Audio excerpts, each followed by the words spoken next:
Each one of us is born with a legend waiting to be birthed. Evolution is upon us. We're about to reinvent what this world is.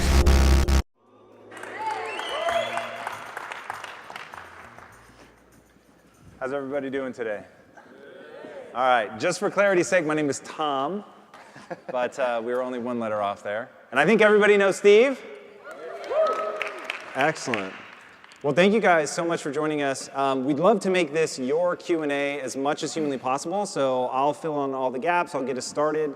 But if you have any questions, there's two ways. Hopefully they told you you can already text them or tweet them somehow, and they end up on this iPad next to me. Alternatively, you guys can just step up to a microphone, which I'm told is somewhere here. But we're intimate enough that if you have something, you can also just shout it out, basically, and we'll rock it out. But to kick things off, Mr. Aoki, what I want to talk about is one of the things I found super interesting in your speech was you saying, how the hell did I end up on this stage? But I actually know the story, and I think it's pretty fascinating, and I want to talk about that DIY mentality. So what is straight edge?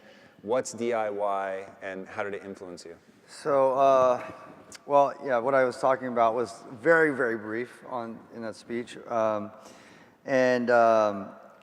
Yeah, a big part of how I was able to create was this ideology called DIY. And DIY is short for do it yourself. Really, it's like it should be short for doing it together, because it's very difficult to do things yourself. And it's a philosophy that's been adopted by a very small sect. Maybe it's a lot bigger now, but a smaller sect of hardcore music, which is a sect of punk. So in Orange County, where I grew up, hardcore is a kind of, I mean, sort of a common thing for kids to get involved in. You know, there's like skate culture and surf culture kind of have an intersection with the punk and hardcore scene. And that's Orange County, that's Newport Beach, where I grew up. And when I was a young teenager, I got this, you know, I'll make this story short, but I got this cassette, back in the day, cassettes. I got this cassette mix of, or, you know, the Spotify playlist of now, of all these straight edge hardcore bands. And that was my first introduction into the scene. And it was just basically, you know, from first go, it's like just screaming, an angry guy, generally, sometimes a girl, but generally a guy, screaming and angry about something, and over like loud, noisy music. And I was intrigued. I was this kid, and I was like, this is so weird, absurd. This is like so out of left field. And then, you know, you kind of like started seeing like the same kind of group of kids get together, and they would like talk about the music, and it was almost like this insider club that you want to know what they're talking about. And I after I got that cassette, I was like, I need more. I'm finally like, my eyes are open. I want to know more about this little culture. And I found out there are these kids that were sitting at this lunch table. There's maybe like 5 or 6 of them. And, you know, to kind of reverse back, like I was an Asian kid in a city that's 96% white, Newport Beach, that, you know, as beautiful as that place is, it's also, you know, very conservative. So there's a lot of kind of ideals that support like racism and, you know, just sexism and things like that those kinds of ideas will go under, you know, that will happen without question. And as a kid, you don't understand who you are. If you're trying to figure out how to fit in with your friends, those kids, you know, are quote unquote, they felt like pushed away from society. So I was like, yo, I'm gonna hang out with them. We're gonna listen to this thrashing music. And then it introduced me into this world of what was straight edge hardcore, which is, like I said, a sect of punk. But this sect of punk hardcore had a value of no drinking, no drugs policy. So it's like every parent's like fantasy that a kid can subscribe to. And to give you a little brief on like the music scene. Like you have punk, which is a rebellion against rock and roll, a rebellion against the status quo. And then hardcore was an answer to punk that was saying, okay, punk is complaining and telling the world that there's problems, like fuck the system, you know, fuck the world kind of thing. And then you have hardcore, which is actually, well, let's fuck the system, but let's have some solutions attached to that. So that's like the cool thing about hardcore is that the kids in the hardcore scene were like, this is what we need to do to change the situation. We got to get together. We got to do this. We got to do that. And then that one of those subsects was change in yourself. You know, you start off by, you know, having full clarity of what's going on. And you know, I got inducted into that world, and in that world is this concept of DIY, where, you know, in order to get the respect from your friends and your peers, you have to create or produce something in your world that is promoting what you guys are talking about, because it's such a small little world. So how do we get it out there? We put on shows, we do a zine, we interview other bands, we pick up an instrument, pick up a microphone. It's like soon became the gateway to entry to actually be creative was actually on the ground. It wasn't like so high where I can't be the guy on the stage anymore. I can actually be creative because the whole world, the whole like 5, 6 people that you're hanging out with, they're all doing something. So it's not about like the Air Force Ones you walk in on or the like sick ass bike you're riding in on. It's more like, what did you do to produce something to help expand our little world? And if you do something cool, it's like, yo, that's dope, that zine that you wrote, that you went to Kinko's and you spent all that time like interviewing, writing your weird poetry and, you know, putting all the pictures in there, or like that demo of like the really badly played and badly sung off-key song that you're trying to make. Like, it doesn't matter. The show that I put on with like 5 kids and their parents watching in the background, like at the end of the day, we're doing something, and that's how we got our cool points. And that DIY principle is the one thing that that has like been a thread through all the different businesses or concepts that turn from idea to execution. The idea that you can do anything with whatever you have in front of you. The MacGyverism, like you figure it out, you get together with your friends, and you know, like I said in my speech, you know, I was a kid, like when I was young, I really believe like I didn't have the talent, I didn't have the brains, I didn't have you know, the confidence to be a creative person, and now I found that with this principle and a group of friends that were like, it doesn't matter how bad we are, we're just gonna do it. And guess what? You do it time and time again, you get better at it. Until it just becomes like muscle memory, and then it's just like, it's natural. Dude, I love that. And the thing that's fascinating to me is putting you in context of the time. So when you build what ends up being this gigantic empire, you've been one of the top 5 DJs for years and years and years and years. And to see that it goes back to an ethos that started when you were a teenager, walk us through how you approached building your own label at a time where it's not like now where oh, well, I know I at least have a distribution channel, I can get it up on Spotify, I can put it on YouTube, worst case scenario. There's literally nothing. How do you have the courage to start it? The courage starts with the community that you're speaking to. I think with every business, your strategy or your brand, that whatever you're doing, you have to know who you're speaking to. And you have to have a deep relationship and understand your consumer or like the people, your community. So for me, before I was 19 when I started my label Dimmock, I was living in Santa Barbara at UCSB. I had this small little apartment. I was living in a vegan co-op as well. I was like all over the place, but like in Isla Vista, I don't know if you're familiar with this, it's like this small little town, and every house is just students. So it's like the ultimate party school. And I'm a straight edge, which is like ironic. You know, I'm going to like one of the biggest party schools in America, and I'm living in a town where everyone's having cake stands and like party off their head with no rules attached. You know, if you're 18, you're like, sweet, I can party, I can throw a party every day. You know, you're gonna do that, or you're gonna go to a party every day. But the best thing about that is, while everyone's throwing their ragers, I'm throwing my shows. So it kind of gave me the freedom to be like, I can make as much noise as I want. And I was putting on shows in this small little living room.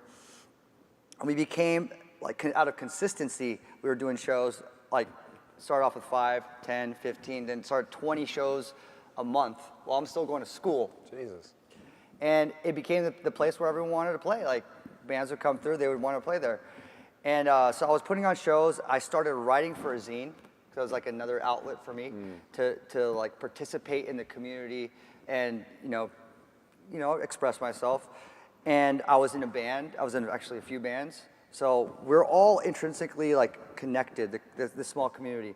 So the next step is helping other bands. I'm already helping them by giving them this living room platform to play. I could put out some records. I could put out a record. So my first record that I released was a 7-inch, and I didn't have much money. I'm just a college student, and I had $400 in my account. And my really good friends from high school, obsessed with hardcore, obsessed with the same music. We always stayed in touch, and they already released a 7-inch. So I was like, hey, let's put out our friend Dan Senna's band, and we'll get together. And we pulled in 400, and there was 2 twin brothers, so they pulled in 400 and 400. And then we actually were like, let's release our first record. Like, let's help out our friend. He's gonna record 2 songs, and we can like backpack sell them at shows and sell them for $3, and it costs $2 to make. And it just starts off from that very simple place. And we released the record, and they played in my living room. I went down with them to San Diego, and I was like holding 600 7-inches, 100 7-inches in my backpack and selling them for like $3 at shows. And we sold out of those things, at the shows. On to the next one. And then you start learning the business mechanics from a very, very rudimental place. Very small, like bare bones, obviously no marketing strategy, no investment package, nothing like that. It's more like, I'm here to help the community by doing something that I can to promote that community. So it's still along the same thread as when I was this teenager, understanding what it was to be a part of the community. So I think that at the end, if you fast track that 20 years, Dim Mach's been around since '96, okay? And it's 2018, so it's been around over 22 years. We've released over 1,000 records. Good Lord. We signed Chainsmokers from the very beginning, before they blew up, so we didn't get it monetized. But still, we're part of seminal stages of really influential acts, from like as early as Block Party, like more of the rock stage of things, to what's happening now, like putting out Zed's early records, to tons of EDM artists, and it's all about it's all about having this deep relationship with the community that you're talking to, and having that conversation, that dialogue, and putting that first. You get the money in later on, but you need to make sure that you're part of that community. I love that. And as you were talking, it made me think of the quote, and I think this resonates with you: if you want to predict the future, create it. And so on the way driving here, I was thinking about how you came up, and when people look at you, and this is the thing I hate about transformation, they look at you, they see the after picture, and they think, you're playing huge shows, you're making millions of dollars, you're touring the world, you're doing the, 300 shows a year, absolute bananas, and they're thinking, how do I get to that stage? And the reality is you got to that stage by inventing the future, literally. Walk us through that time when it's the LA scene, it's super underground, and you suddenly, this unknown, nobody knows who you are, but you manage to become the place that people have to go if they want to pop off in the DJ space. So yeah, this was like 10 years ago. And 10 years ago was a completely different landscape of what electronic music is. There was actually 10 years ago, pre-2010, there was no term EDM. EDM was bursted into the space when it's like attached to festival culture, the experiential culture of experience. Like, you experience electronic music. You don't just listen to it, you experience it. You go to the gatherings, and And that's part of why it's so successful, and it doesn't have to have the commercial light to have a very, very large ecosystem. You know, like pop needs that commercial light to have it to exist. EDM doesn't need that. It has its own space because of this experiential feeling. Now, it was before then, before EDM was popping off at that festival level,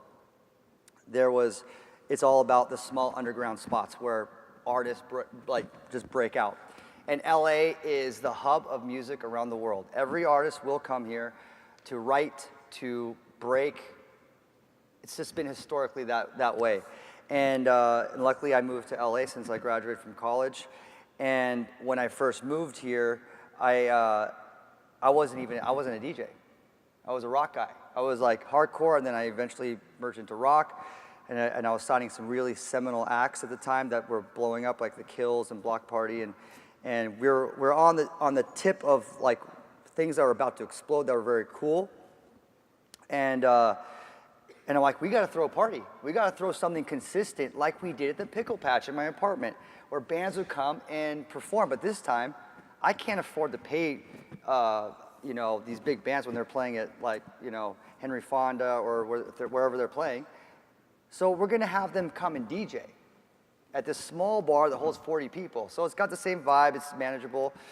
And the owner, proprietor was like, all right, I'll give you a Tuesday night or a Thursday night. I'll just give that to you. Like, we're not really making that much money. I'm like, listen, I just want a percentage. I'm like, no, you ain't getting a percentage. I'm like, here's $50. Well, I'll take the $50. And I ended up giving that $50 to, Carlos from Interpol, or Nick Zinner from Yeah Yeah Yeahs, or Block Party coming through, or the Shins when they came through, or different bands were coming through. Like, hey, we talked to them. Let's throw the after party. You can come DJ a couple records. And what happened was, through consistency, we just became the hub of a very, very specific niche, like this underground sound of. It was started with rock, then it went into more like these underground electronic artists. Then it went to hip hop. Then it went into just pop acts like Lady Gaga, Kesha. I mean, I remember Skrillex rolling through as well, and LMFAO breaking there, and will.i.am, he's like in the corner dancing and doing his thing, and Kid Cudi's showing up, and he's getting on the mic, and MIA's first show in LA, to Afrojack's first show, to Santi Gold, like, standing and singing in front of 20 people, I'm DJing, to Kanye West rolling through. And then it's just like, wow, we are really, it's beyond like just a small DJ party. It's like we are breaking acts in Los Angeles, the hub of the world of music, in a room full maybe from 100 to 400 people, and Jimmy Iovine's watching in the back, watching Kesha perform for the first time. And in front of a raging crowd that's just like, we don't even know who's playing next week, but we know we're gonna come. And it was a line out the door, and it was $5 to get in. Maybe it was a little more than that, but regardless of the point is a consistency of building the brand, caring about it. Obviously the money really wasn't there. I think I pocketed about $100 or $200 for a show, but actually that was a lot for me, because you do that 4 nights a week at the time when I was in LA. 4 nights a week of pocketing about $200. What is that? $800. Times 4? $3,200. My rent was $1,000. I was splitting that with my girlfriend at the time, so my expenses were $500. My car insurance was like $100 something. My phone bill was $100 something. I was making money. I was making money. And I'll tell you something, like, I'm digressing here, but at the time I was like, I'm crushing it with Dimmock. I got Block Party, I got The Kills, and like major labels want to take me to dinner, I'm taking that free dinner. And I'm like hanging out with like Kanye West is taking a photo with me, and then all this stuff is going on, and I'm talking to all these people, and I'm like, man, I'm crushing it. And I was like, okay, we got to do all this stuff to get these records out. And then later on, I go back to my credit card bills, and I'm like, okay, I'm maxed out of 1, 2, 3, 4, 7, 8, 9, 10 credit cards. And I'm looking at my credit card debt. I'm like, I'm over my head 100 grand. Whoa. And Yeah, and I'm like, I'm fucked. I don't know how I'm gonna, like, you cannot climb out of that hole. You just can't linearly look at your expenses and like look at your profit and go, how am I gonna climb out of this hole when I'm only making $1 or $2 from each release? And it doesn't come for 4 months because you get the statement from your distributor. And you know, the DJing, like, you know, it's like you think outside the box. The DJing, when you're making like $200 a night times four, I actually ended up climbing out of that hole. But that took time, but that's a whole nother story. But it's still fun to talk about, because I'm like, holy shit, I almost fucking ate shit real bad. Dude, I love that, and like getting to know you has really been incredible. People know your persona, they know the I'll sleep when I'm dead mentality and all that, but your work ethic, for real, and I have a pretty gnarly work ethic, your work ethic makes me sweat. Like, it's just pure insanity. And I'm glad you told that story, because what I want people to hear, like, I know these guys are marketers, they're trying to build the next big thing, they really want to blow up and do something tremendous, and what I want them to hear in your story is that it starts with adding value to the community. It starts with starting small. It starts with doing the math and like looking at how much can I make at this and then growing, scaling. But really the core nugget was love for what you did and creating that room, which was a tiny room, but you made that room so fucking cool that everybody from Kanye West to Jimmy Iovine was there. And when you guys think about that and you think about like, you know, I'm trying to pop off, you have the internet. Like, he had to make that room cool when there was nothing but zines and like some pagers to like, you know, pop off with. So it's really pretty extraordinary. I want to ask you about your work ethic. Before we get to that, we have a question from Rachel Friedman. She says, what inspires you and how do you inspire fun? And what do you think we need to do as adults to let go and have more fun? What inspires me, it's funny, like simple questions like that are sometimes like I get stuck. I'm like, what does inspire me? I'm like, shit. But it's like when I really think about it, like inspiration comes from everything, right? So from this conversation with Tom, from meeting some people out here, talking to them, hearing their stories.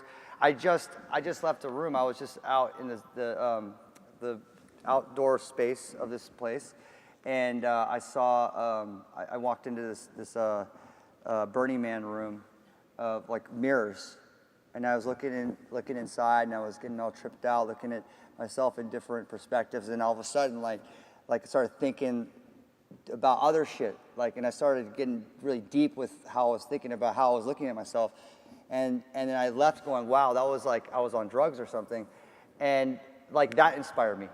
So the thing is I think what's important is that we're all like sponges walking through the world, but we sometimes, actually many times, take so much for granted of what really makes us feel something. So I think the power is being able to retain that information and be able to put that in your database in a way where you can pull that out to find a way to be creative with that. So, I mean, I consider myself like a walking sampler. Like, I love to sample things, sounds, ideas. I take pictures of someone's clothing that, like, I'm like, whoa, that's really weird and cool. I'm gonna take a picture of that. And I'm gonna go back to the drawing board and find inspiration from that. So whatever it is, like, it could be anything that's just like kind of like perks your interest. If it puts a question mark over your head, maybe you need to grab your phone out or grab your notepad out and write it down. Like, what it is that, like, why is this thing very interesting to me? You know, it's like those oddball things are where you come up with oddball ideas, which is, you know, essentially what helps diversify your output. So I want to go back to work ethic for a second. So your work ethic is really insane, and I find that working hard can come from two things. It can come from beauty, knowing what you want to create in the world, and it inspires you, and it's wonderful, and it lifts you, and it's light. But then there's also the darkness, and there's the I'm not going to fail, I'm not going to let my haters, you know, be right. How do you balance the two? Do you use both? What's the secret to your just insane level of discipline? God, it's like, you know, we're all human. It's no matter how hard I go, how fast I go, how, you know, how Instagram worthy my perspective is to people, because, you know, just like Instagram, you put like what's best out there, not really what's what's inside. You know, you always want to present that picture. We're all human, and no matter how successful like I may seem, or you know, that's perceived, I'm still human, and it still affects me. Like we're saying, that to get through some of those hard parts of where, you know, that demon or that darkness is going to bring me down. And I mean, those kinds of things, it's like you have to just work on day in and day out. It's not like I found the magic sauce and I just drink it and I'm good. Like it's, you know, there is no magic sauce. I think it's just you have to constantly work on yourself. And there's different ways to do that, whether it's like wake up with your affirmations, you know, or you wake up with different methodology to improve the way you look at yourself and how you're going to go through the day. And it's day in and day out, you know. It's like everyone has a different process, but you have to start somewhere. You have to start with something that will work for you. What is that thing for you? Like when you're, he and I recently launched a comic book together based on his album series called Neon Future, and we were in New York and at the Comic-Con, and you were signing, and it was amazing and going crazy. And then I was like, oh, what are you doing later? And you're like, oh, I have a show in Minneapolis, and then I have a show in Vegas. And I was like, oh, when? You're like, tonight. And I was like, the fuck? How's that possible? Like, I'm already tired. It's like 5 p.m. How do you have 2 shows tonight in cities you're not in? I was like, it's crazy. So what do you do in those moments where you're like, I'm really frazzled? And I'll quote you. So you were saying, I always tell my team, yes, yes, yes, yes, we're going to do that. And I'll say yes to 50 things. But at thing 48, I start to feel it. How do you get through those last 2? Okay, for me, we're talking about the pace, and that's an acquired thing. So I might digress here a little bit, but I'll talk about this because when I talk to my team that travels with me, I prefer that they've been in a band. That's interesting. Because bands that are on the road, when I was in a band, we'd sleep anywhere. We would sleep in a basement, a closet, the dirtiest basements. I'm talking like sewer dirty. And you're just happy, you're tired. You're like, I got my sleeping bag and I got my $5 per diem. I'll figure it out. And you figure it out and you get through the whole month and you do a month of sleeping in whatever house you can get on, whatever dirty floor you can sleep on. And then you get done with the tour, you're like, I'm ready for the next tour. And with no money in your pocket, you gotta go back to your job. That's what a band, very basic band life is. So people that were in bands that were like, I'm ready for the next tour, I want to hire you. Now the DJ, the EDM DJ, like that's how you started, you don't get that kind of that life, right? So generally like, oh my God, this is a 3-star hotel with a queen size bed. Fuck this shit. I'm getting out of here, man. Where's my rider? Well, it's just like, dude, chill the fuck out, man. Like, sleep in a closet or dirty ass floor for 5 nights, and then maybe we could talk. But no, but it's just like I've been doing this. Okay, so 2007 to 2018. At one point I was peaking over 300 shows, and I was like, yo, this is I got this. This is easy. Maybe not. I wasn't like that, but I was definitely like, yo, I'm sleeping in hotels. That's like a big change, and that's sweet. I'm getting a rider. So the little bear, I go back to that, and sometimes I might diva out, where's my fucking socks, man? I need some new socks because it's in my rider. But no, actually I don't do that. But have I done that? Maybe I've done that. Okay. Well, regardless, the thing is so I've been at this pace. I've been touring like this, at this pace that I'm ready for it. I'm ready for the next round.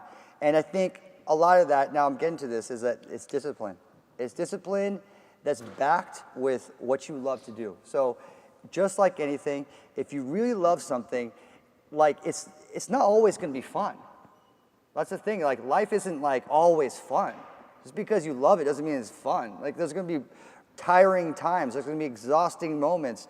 And if you can break through that, just like a workout, if you can like keep going and you keep pushing through, your stamina increases, your performance increases, all that increases overall.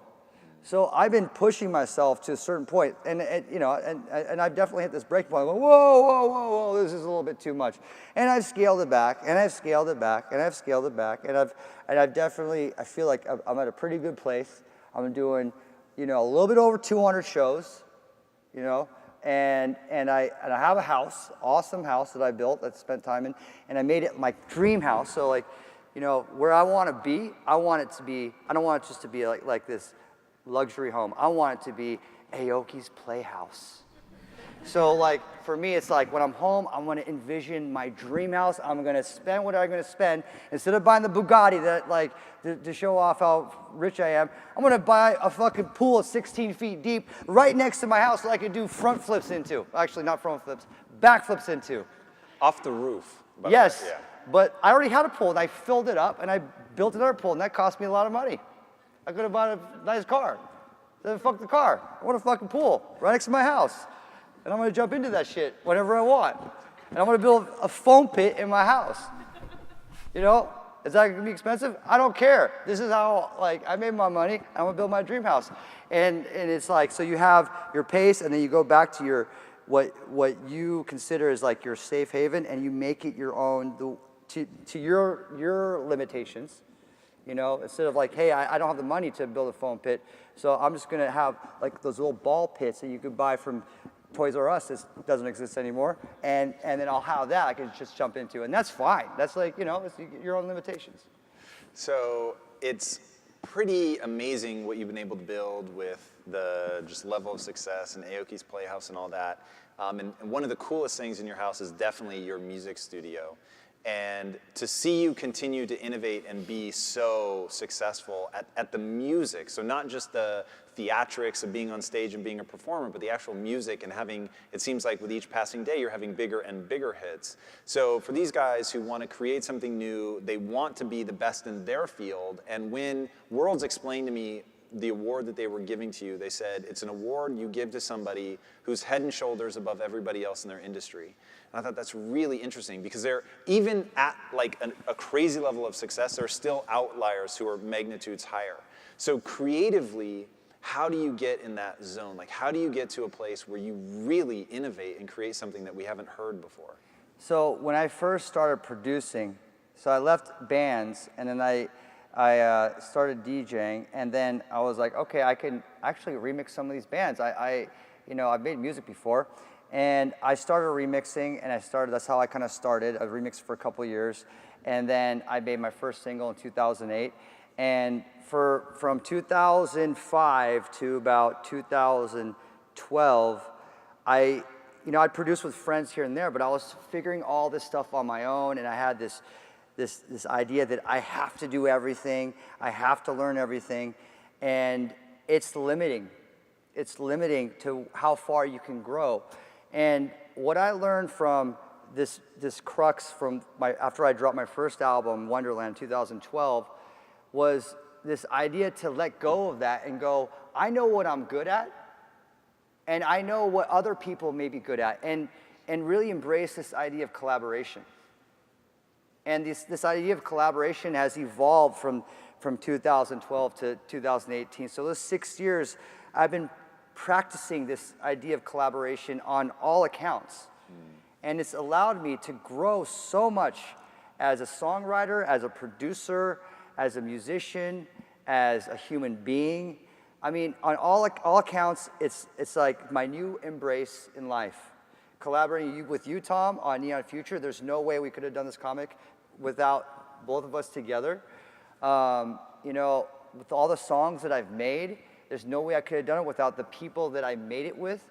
And we come together with this we drop our egos, and we have our skill sets, unmarry them, and go into something where we're gonna create something brand new together.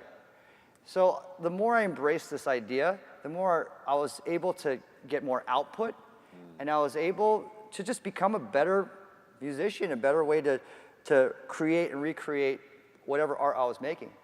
So I'd say that would be the number one thing is like really embracing collaboration, knowing what you're really good at, you know, and knowing what you're bad at, and you know, getting better at that, but bringing other people that can help you paint your picture.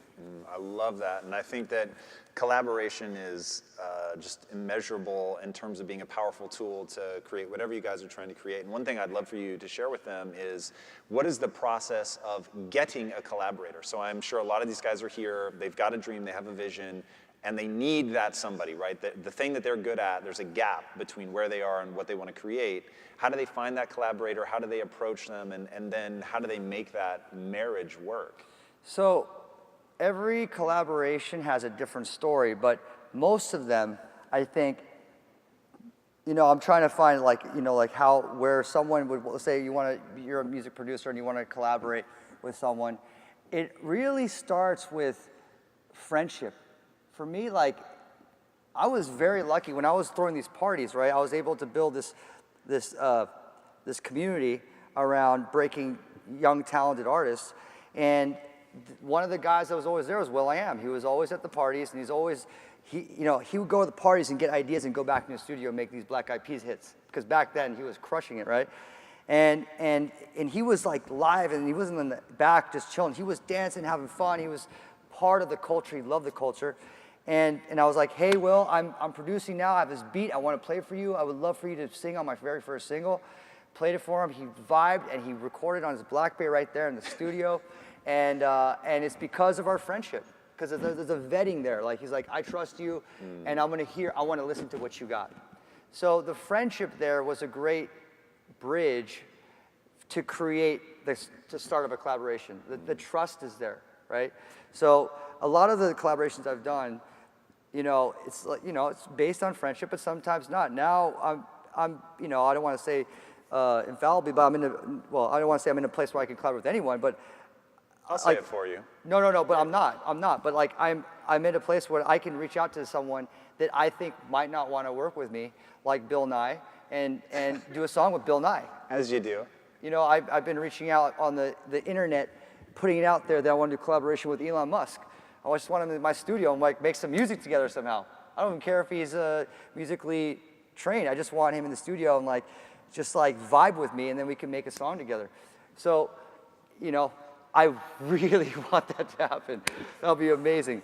But, you know, and it's also like, you have to put yourself out there. You have to, if you want to work with someone, you have to make it known, and also have, maintain your expectations, and be like, it's okay if Eminem won't want to work with me because I've been asking him for a long time. It's okay. It's okay. But like, you have, you know, an array of different artists, and music is so large, and that's like that's the other thing that I embrace as well, is that the diversity of the artists I work with.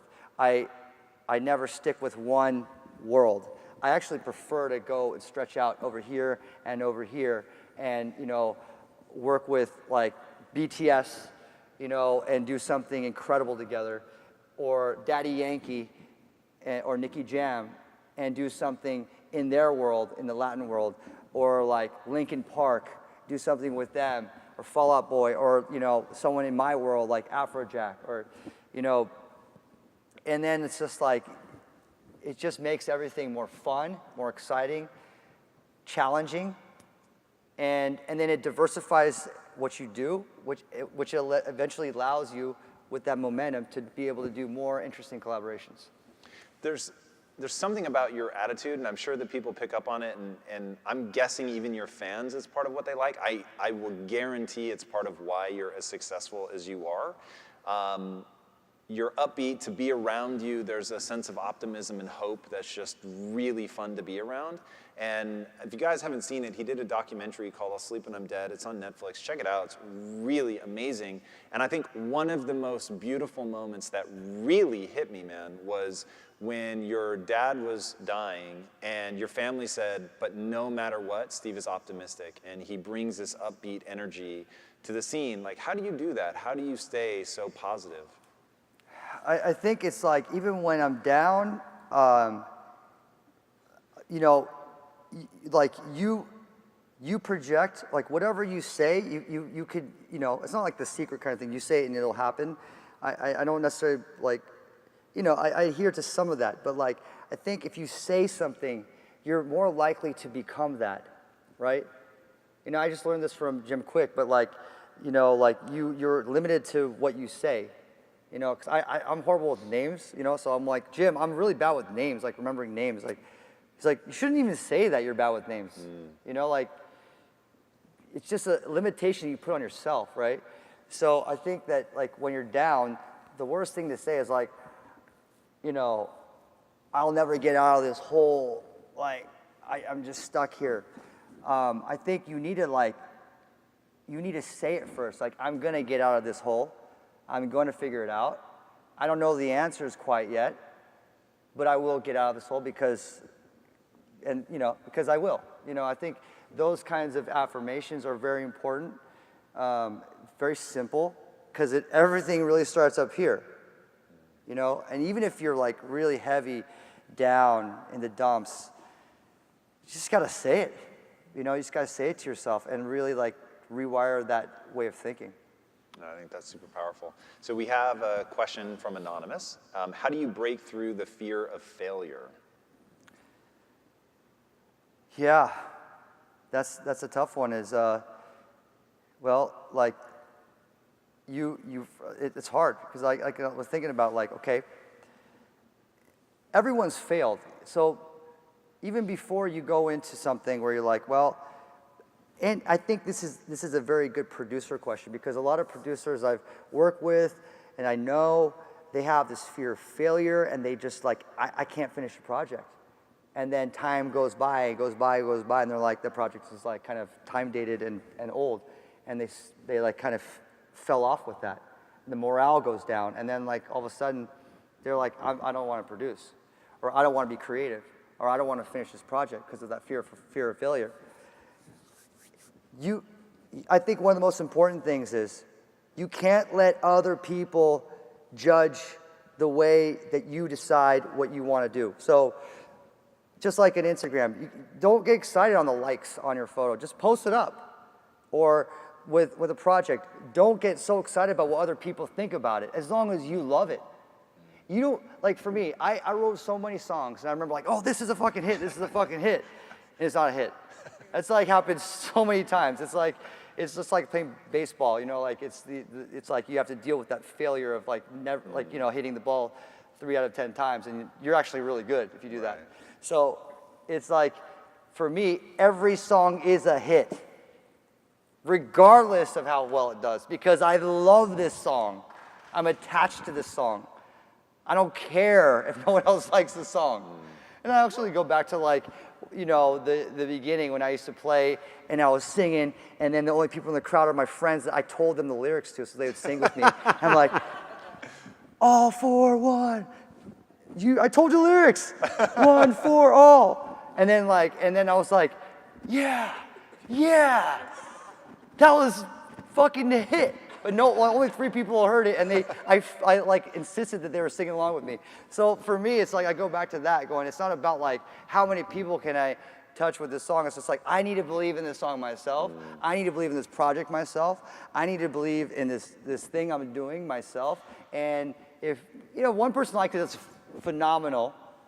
And if more people like it, it's great. But like you have to love what you're doing, your project, your execution. No, I love that, man. All right, we have another question, and this is from Tiffany Black. The debt monster is so real. How long did it take you to get out of credit card debt, and how did you resist asking your family for a bailout? Asking my family for a bailout was impossible, okay? So my father was very rich. He was very flamboyant. He was very showy. And he was very American for a Japanese man. He lived in a big house in the East Coast. I lived in the West Coast. My mom raised me.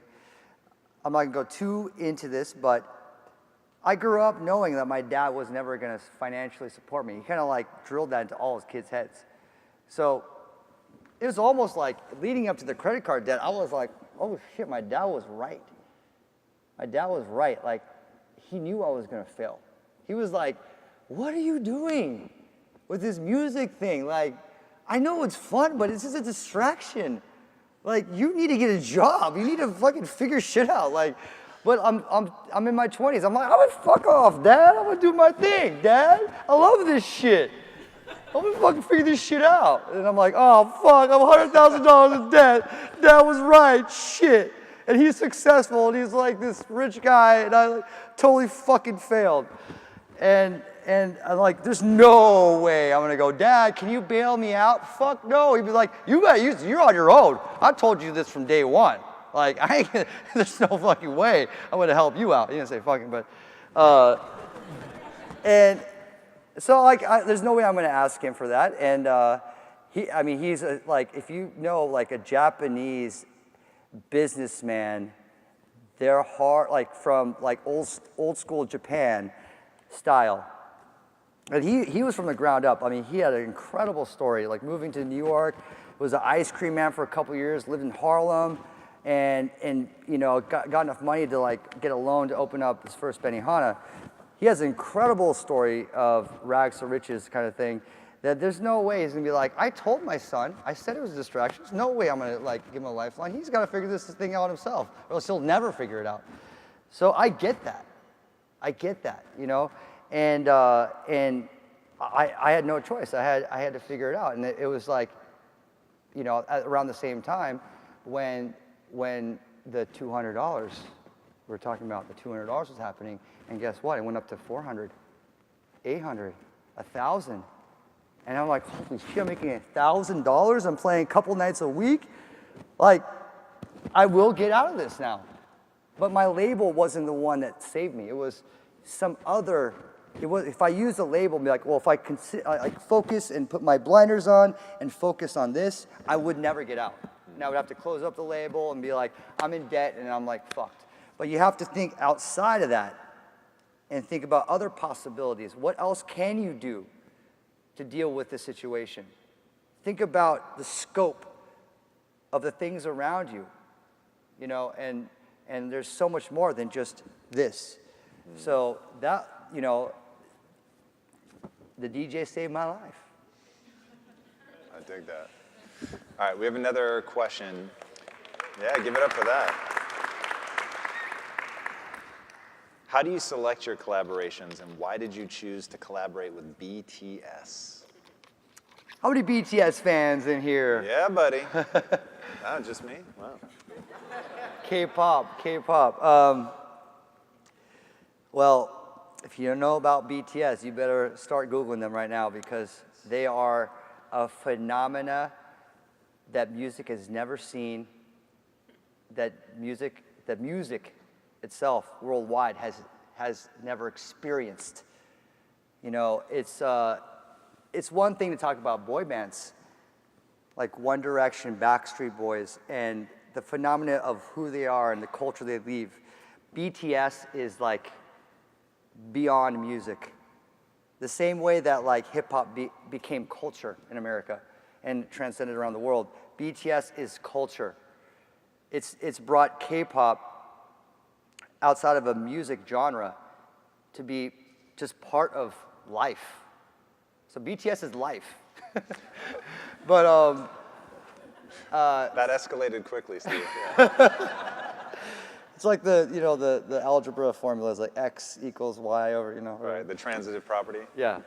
So so when I first met up with BTS, I knew about them. I thought they were really cool. It's like, oh, I get to hang out with them in their house, and they rented a house in LA. Met up with them, and I was like, I want to work with these guys, you know. Like, but I knew about them, but I didn't know that much. And just like what we're talking about before, the collaborations, friendship, and vibe and energy, that is something I put at the top of the list of people I want to collaborate with. Even someone I might not know well, if there's a vibe, there's a chemistry, if there's an energy, I'll follow that instinct. So, you know, we hung out, we're vibing, they're super fashionable, they got like super positive energy, And I started playing some beats, some music, and we're just like dancing, huddle up in like a circle and just talking about music, talking about all kinds of stuff. And the energy was there, you know? And then we met up later on, like over the course of the year. They asked me to remix Mic Drop, and I remixed Mic Drop, and that became like an incredible phenomenon as well for myself, you know, for what that song was. I mean, that song was the first song to hit #1 in America, the first song for K-pop, first song to hit Billboard, I think top 40 in America for K-pop. Like, that song transcended for the entire genre in America. And I mean, just the tour they're on now, it's like they sold out 2 nights at the New York MetLife Stadium, 82,000 tickets. They sold out in like less than 5 minutes or something. Whoa. They sold out 4 Staples Centers. They're doing a stadium tour in countries that are not speaking Korean, and they sing in Korean. They're K-pop, and they're selling out like non-Korean countries around the world. It's a phenomenon. It's incredible. I love that music can transcend the language barrier at that kind of scale. You know, it's one thing when you have like small pockets of groups of people that love an artist that doesn't speak their language, but stadiums in America selling out faster than Taylor Swift, like, phenomena. Just absolutely incredible. That's pretty crazy. Speaking of culture and impact, what is it that made you want to translate Neon Future into a visual medium, and why are you so obsessed with the future and thinking as a like techno optimist? So Neon Future is absolutely a visual. It's a visual storyline. I started it out with like, you know, my medium, music. So, you know, when I created the concept of what Neon Future was, the first album, Neon Future 1, in my head, I was like, well, I'm making this music. I need to come up with a concept around this. And the first thing that came to my head, or not the first thing, the many things that came to my head were all my obsessions with the future, with the basic principle of science fiction becoming science fact. You know, I started out, you know, I'll backtrack a bit, but I started out in comic books. I went into sci-fi. Then I went into reading you know, authors that are talking about these sci-fi principle ideas that were actually becoming reality, and that just broke to me. I'm like, holy shit, we're gonna become robots. This is gonna be so fucking crazy and cool. But maybe not in the beginning I said that, but now I really feel like that's dope. But and I started reading up on these authors like Ray Kurzweil talking about singularity and robots merging with people, and like, this isn't sci-fi. This is like very much in our timeline, in our generation. And it's such a big conversation going on with me and my friends and me in my head. And I was like, I want to name my album something scientific. So then I created this term, Neon Future. That is very EDM, neon, you know, it's got that EDM vibe to it as well.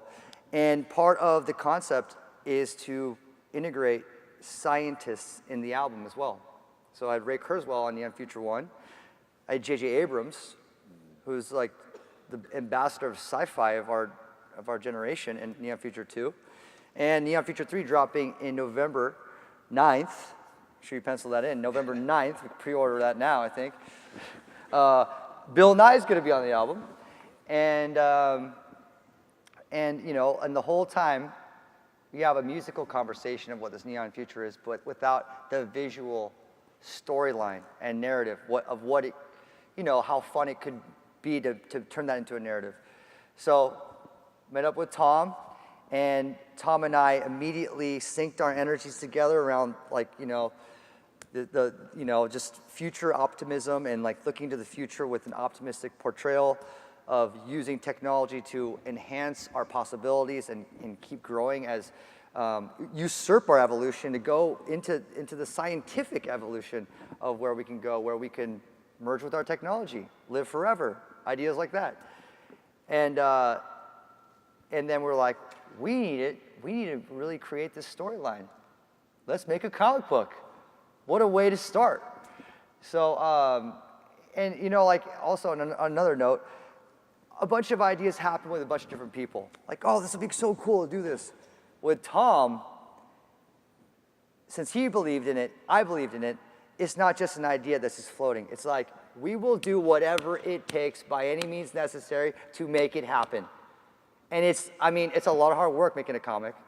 Tom knows it far more than I do, because he's on the ground with the writer's room, with the artists, with everything, piecemealing it together with Matt, somewhere around here, my manager.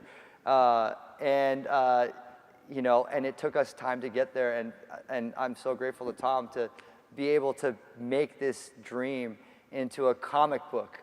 So that was really cool. So now we have a visual storytelling piece of what Neon Future is, and yeah, there it is.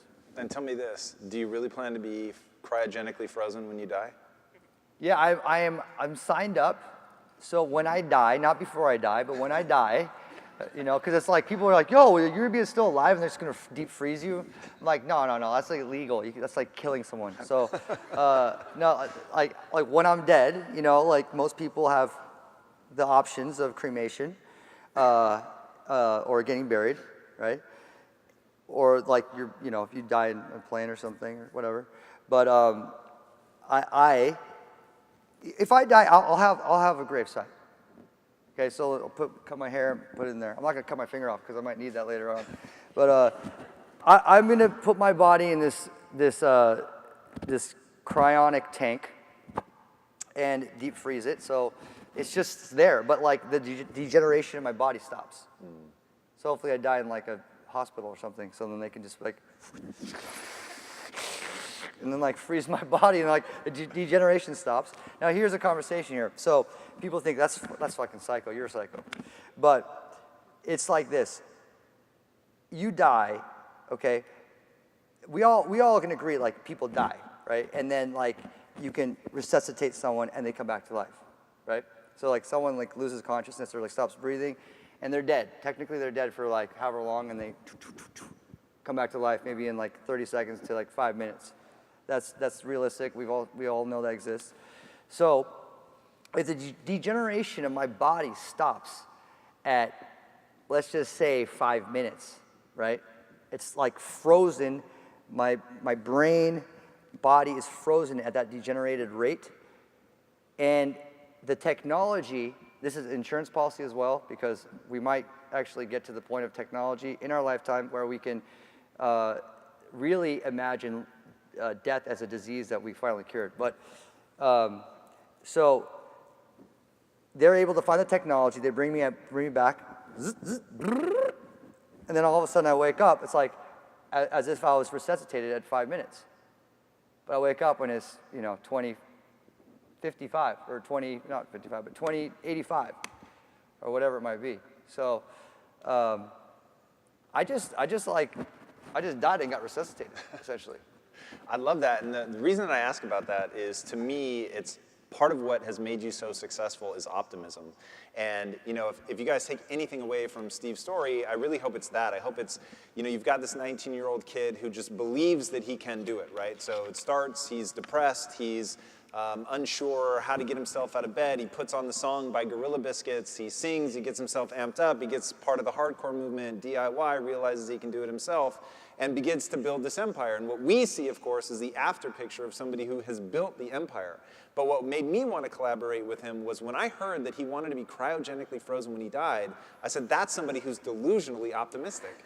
That is my kind of person. I need to be a part of that. And so when I pitched them the idea for the comic, it was around that. It was like, what if we really could cheat death and somebody with Steve's heart and optimism had that power? And getting to know him and realizing just how much optimism drives his life. If you guys are trying to be successful, if you're trying to like really knock it out of the park, and I'm guessing if you're here, that's exactly what's driving you, to feed into that level of optimism. And I think the story that sums you up best, and I think you'll be surprised to hear that I grabbed onto this as much as I did, he did a launch of his clothing collection, the Dim Mak clothing collection. And he invited me to it, and I went. And he was amped up for me. And he was like, you're gonna love it, man. It's so cool. Gorilla Biscuits is gonna be there. And I was like, who the fuck is Gorilla Biscuits? And he was like, it's my first tattoo. And I was like, whoa, so what's the story behind that? And you guys, I think, heard a little bit about that earlier. Really impacted him. It was a song that he used to listen to get him excited. But the story that I gravitated to was that they were never gonna play again together, and you got them to play together. And when I think about how much optimism it takes to make that first phone call, what made you believe that you could do that, and then how did you pull it off? Well, they're playing together now. So you literally like gave them that career. Yeah, I mean, I don't want to say I did that, but it's almost like the shot in the dark, you know? It's almost like that collaboration conversation of, can I work with them? I'm gonna fucking try. I'm gonna try. Like, you know, and I remember I hit up Walter. I knew Walter, the guitarist, and he knew my obsession with Gorilla Biscuits, and I kind of like talked to him as a fanboy. I'm like, you don't understand, like you guys are like the greatest band on earth. Like this launch is called Day One, and like it all really started with my obsession with Gorilla Biscuits. And it would mean the world to me, like, if we can make this happen, is it possible? It's like, oh, this guy's over here, this guy's over here, this guy's over here. I'm like, I don't care. I don't care. I'll do whatever it takes to make it happen, you know? Like, and actually, like, up until maybe, like, a day before, we were having to get another band in. Or, like, 2 days before, whatever it was.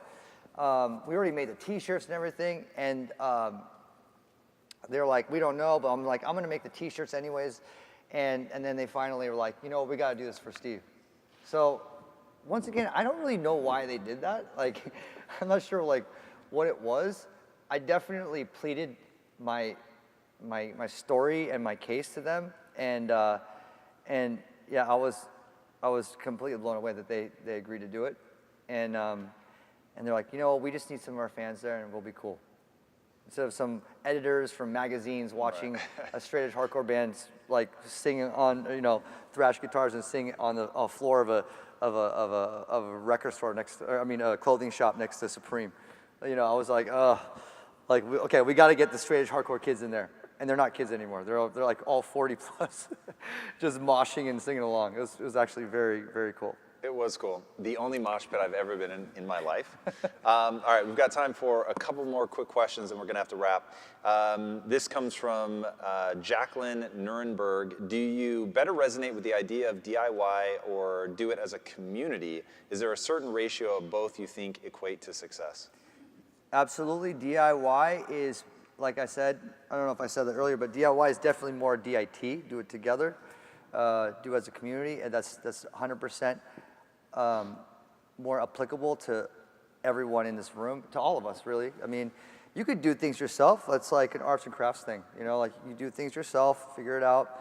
But in order to get real projects lined up, you need to work as a team with other people and with like-minded people with that same passion, that same energy. And it, like, you know, for the most part, I don't want us to think about things as like, we got to make money first. You know, it's not about that. Like, if you really care about it, like, you want to care about the project first. And then the money will come later on. You know, it's really about the project, giving back to the community that supports what you're talking about or who you're talking to, and building with people that really, really care. So doing it with your community is by far more effective. All right, next question is from Anonymous. You live outside the box in your own lane, but what parts of Japanese culture do you embrace and what parts do you resist? I love natto. So if I would hear a snicker if someone was Japanese and understood that, because natto is really gross to most people. Natto is fermented soybeans. It smells like 3-day-old garbage. Nice. So like if I pull that out and you know, if I pull that out and like sprinkle on my rice, people are like, oh, it's like, why do you pull that out of the bottom of your garbage? Like, it just smells like crazy. But I love natto. That's Japanese. It's really good for you too. But okay, so I mean, that's the first thing that comes to mind. But my mom is, she raised me. She's so traditional Japanese by nature, and it's a big part of my life. And so all the Japanese that, you know, it's just going to trickle out and be part of me. I'm definitely an American. Culturally, I'm an American, you know, because I was raised out here. I was so culturally American that I even rejected learning Japanese as a kid, which I like so mad at myself about. But you know, there's a lot of things that I mean, for one, I love Japan. I'm obsessed with Japan. It's my favorite city in the world.